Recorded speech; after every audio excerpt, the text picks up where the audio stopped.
The topic for today's class is financial emergency.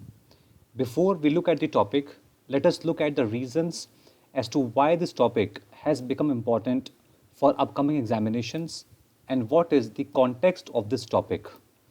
Indian economy is in a pretty bad shape is a well-known fact, especially in the aftermath of COVID-19 crisis.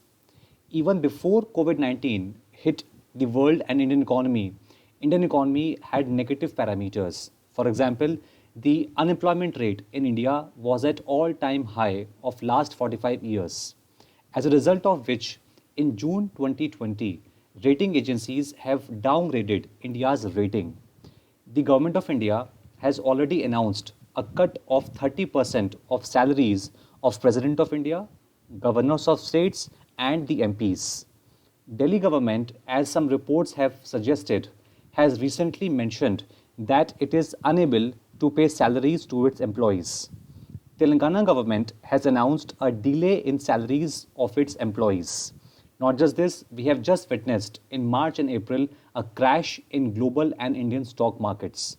So all these factors make this topic very important for all the upcoming examinations. Before we look at the provisions of financial emergency, it is to be mentioned that Indian Constitution has a total of 3 emergencies. The first emergency is declared by President of India under Article 352 of the Constitution.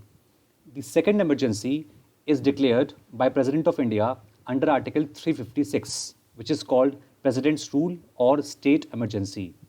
The third emergency, which is the topic for the class for us today, is called Financial Emergency, which is declared by President under Article 360 of the Constitution.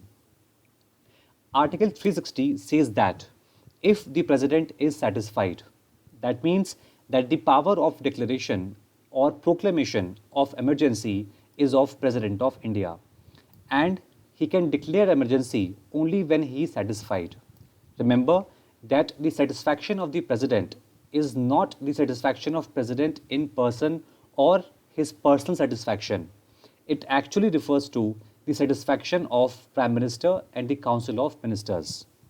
Because the powers of President of India are to be exercised by President only on aid and advice of Council of Ministers headed by Prime Minister. So Article 360 says that if President is satisfied that the financial stability or credit of India is under any type of threat in terms of financial stability.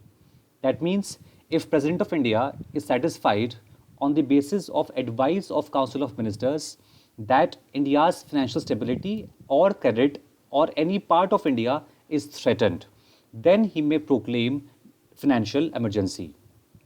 However, the Constitution in Article 360 has not defined as to what is meant by financial stability or the credit of India.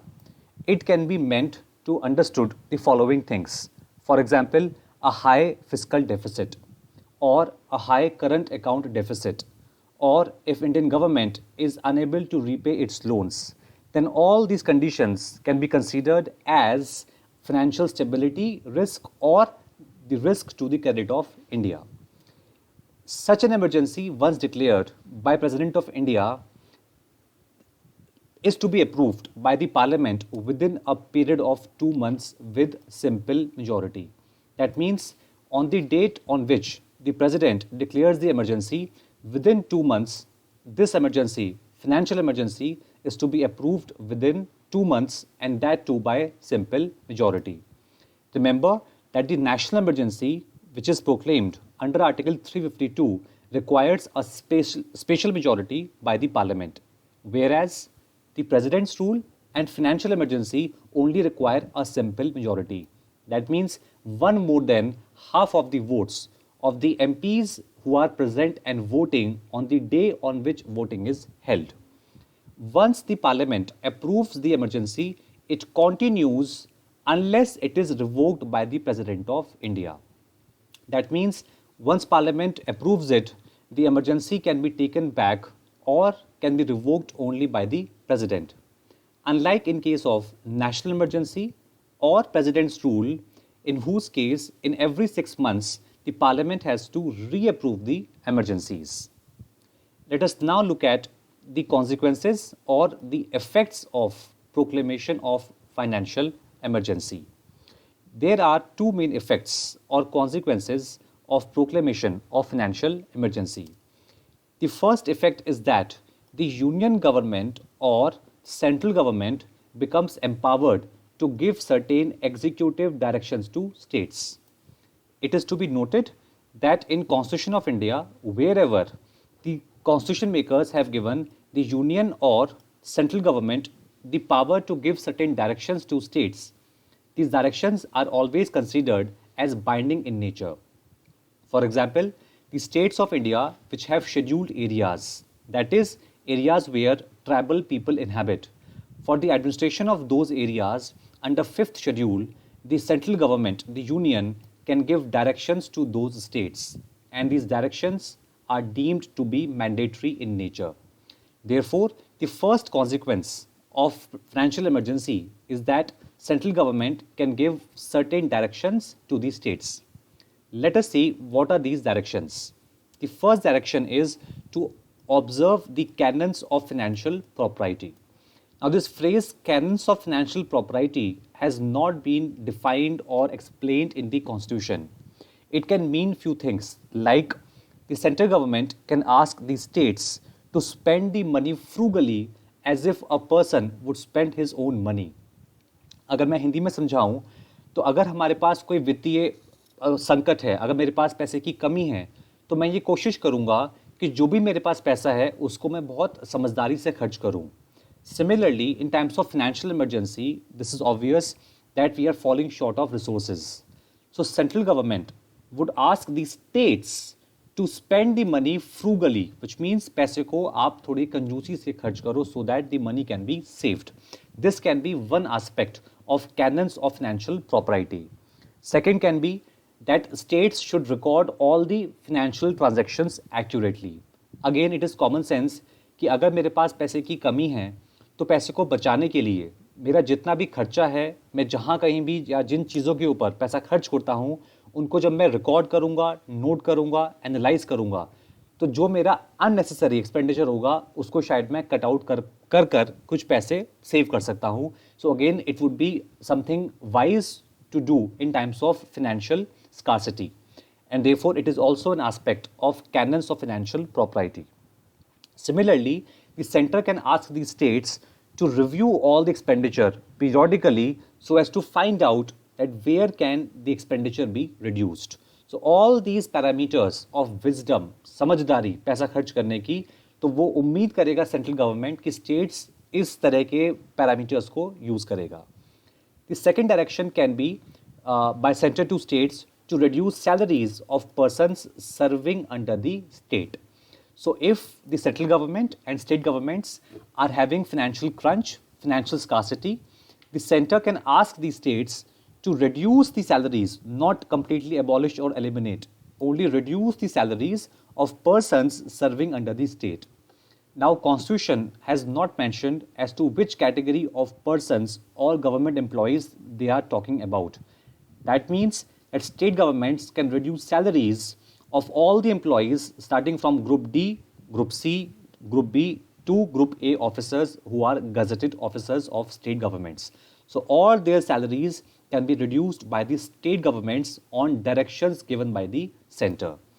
And the third direction that center can give to states is regarding reserving of money bills passed by state legislatures for consideration of president.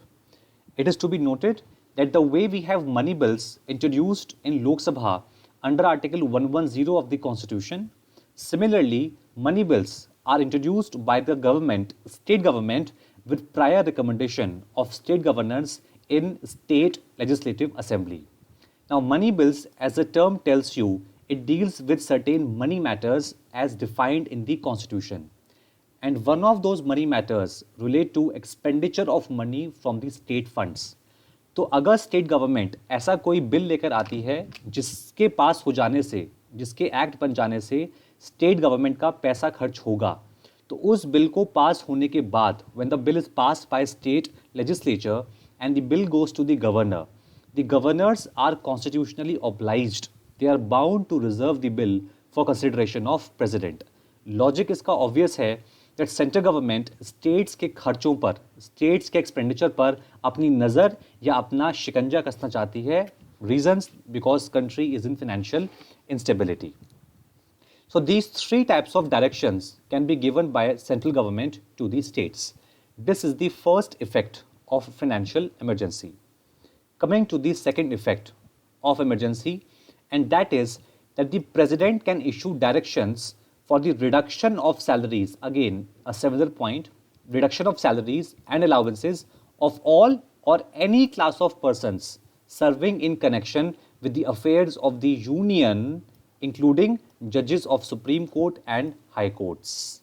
That means that the President of India can issue directions for reduction of salaries of all classes of persons. That means again Group D officials, Group C, Group B as well as Group A gazetted officers. All their salaries can be reduced on directions of the President of India. President can even give directions to cut the salaries of judges of Supreme Court and High Courts. These two are the effects of the financial emergency as given in the Constitution. Here, I would like to ask you people a question that please tell me that the salaries of Supreme Court judges are paid by which government, central government or state government? Similarly, salaries of High Court judges are paid by central government or state government. So please give your answer in the comment section. Interestingly, financial emergency has never been declared in India so far, although India in late 1980s suffered from certain financial problems. Like India had a very high fiscal deficit, our foreign exchange reserve, our forex reserve was at all-time low. Also, India's fiscal deficit was very high, but the emergency was not declared, and rather India liberalized, privatized and globalized its economy in 1991. Also, we sought financial assistance from international institutions like World Bank and IMF.